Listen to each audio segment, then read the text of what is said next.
Hello বন্ধুরা, কেমন আছো তোমরা সবাই? আশা করছি তোমরা সবাই অনেক ভালো আছো। তো তোমাদেরকে কুয়েতের ব্লগে স্বাগতম।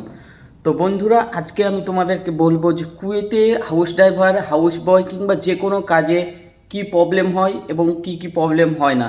তো বন্ধুরা, প্রবলেম তোমার কেমন হবে সেটা তোমার ওপর নির্ভর করবে এবং তোমার কফিলের ওপর নির্ভর করবে। কফিল মানে তোমার যে মুদির মালিক হবে এখানে, তার উপর নির্ভর করবে। সে যদি ভালো হয় তো তোমার কোনো প্রবলেম হবে না, এবং সে যদি একটু মানে ভালো না হয় তো মানে যেমনটা ভালো না হবে তেমনটা তোমার প্রবলেম হবে।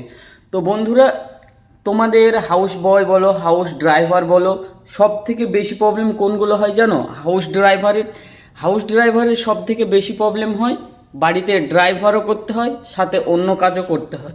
তো এটাই হয় হাউস ড্রাইভারের সব থেকে বড় একটা প্রবলেম। তো সেটা তো গেল বাড়ির বাড়ির ধোয়াই, মানে বাড়ির ভিতরে যে ফ্লোরগুলো হয়, ফ্লোরগুলো মানে সপ্তাহে একবার দুবার ধোয়াই। তো সেটা হলো, বাইরে যদি কোনো ফুলের গাছ থাকে তো সেই ফুলের গাছগুলো তোমাদেরকে পরিষ্কার করতে হবে, পানি দিতে হবে। তো আমি তোমাদেরকে দেখাই আমি কি কাজগুলো করি। তো এটা হচ্ছে দিওয়ানিয়া, যেটাকে বৈঠক বলে। তো আমি এই দিওয়ানিয়ার কাজও করি, মানে যেগুলো চা গাওয়া খাই সেগুলো একটু গুছিয়ে রাখি আমি। আর বাইরে যে কাজগুলো আছে তোমাদেরকে আমি দেখাই এইটা থেকে। তো সামনে আমি জানলাটা খুলে নিলাম যাতে ক্যামেরাটা ভালো দেখায়। আর এই সামনে যেগুলো দেখতে পাচ্ছ, এই গাছগুলো, এগুলো, তারপর ওইখানে আছে দেখো ওই দিকে ওই গাছগুলো পুরোতেই আমি পানি দিই। আর দুটো গাড়ি আছে মালিকের বর্তমান। এখানে একটা দেখো, এখানে একটা দেখতে পাচ্ছ কালো, আর ওই দিকে আছে একটা সাদা। তারপর ওইখানে একটা কালো সাদা গাড়ি আছে গাছের ওই পারে, অবশ্য দেখা যাচ্ছে না, তবে আমি চেষ্টা করছি দেখতে পাচ্ছি কিনা। দেখো এখানে একটা সাদা যে বালতিটা আছে, বালতিটার গাছের ওই পারে একটা সাদার মতো দেখা যাচ্ছে। তো ওইখানে একটা গাড়ি রাখা আছে। তো ওই গাড়িটাই আমি আগে চালাতাম, এখন ওই গাড়িটা খারাপ হয়ে গেছে বলে আমাকে এই কালো গাড়িটা দিয়েছে। তো এখন আমি এই কালো গাড়িটা চালাই।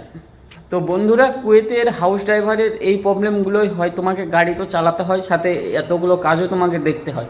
আর হাউস বয়ের যারা আসে তাদের তো এই কাজেই আসে, তাদের কোনো ব্যাপার নেই, এ কাজ করে অন্য কাজ করে, এবং মালিক যদি তারপরেও গিড়গিড় করে সেটাই প্রবলেম। এবার কোম্পানির কথা বলি আমি তোমাদের। কোম্পানিতে সব কাজগুলো তুমি পাবা আরামসে, কিন্তু থাকা, খাওয়া, গোসল করা, বাথরুম, এগুলো নিয়ে একটু প্রবলেম হয়। তো আশা করছি তোমরা আমার কথাগুলো বুঝতে পেরেছো। তো অবশ্যই তোমরা জানাবে যে কোনো বিষয়ে যদি জানার থাকে তোমাদেরকে। তো আমি কুয়েতে 2 বছর থেকে আছি, অবশ্যই কিছু না কিছু আমার অভিজ্ঞতা তোমার আছে। তো সেটাই আমি তোমাদের সাথে আলোচনা করব, এবং তোমাদের কোনো কোশ্চেন থাকলে অবশ্যই তোমরা আমাকে কমেন্ট করবে। তো তোমরা অবশ্যই আমার এই ভিডিওটাকে লাইক করে দেবে, সুন্দর একটা কমেন্ট করে জানাবে যে তোমাদের কি দরকার। তো আজকের মতন ভ্লগ আমি এখানেই শেষ করছি, এখনকার মতো বাই বাই।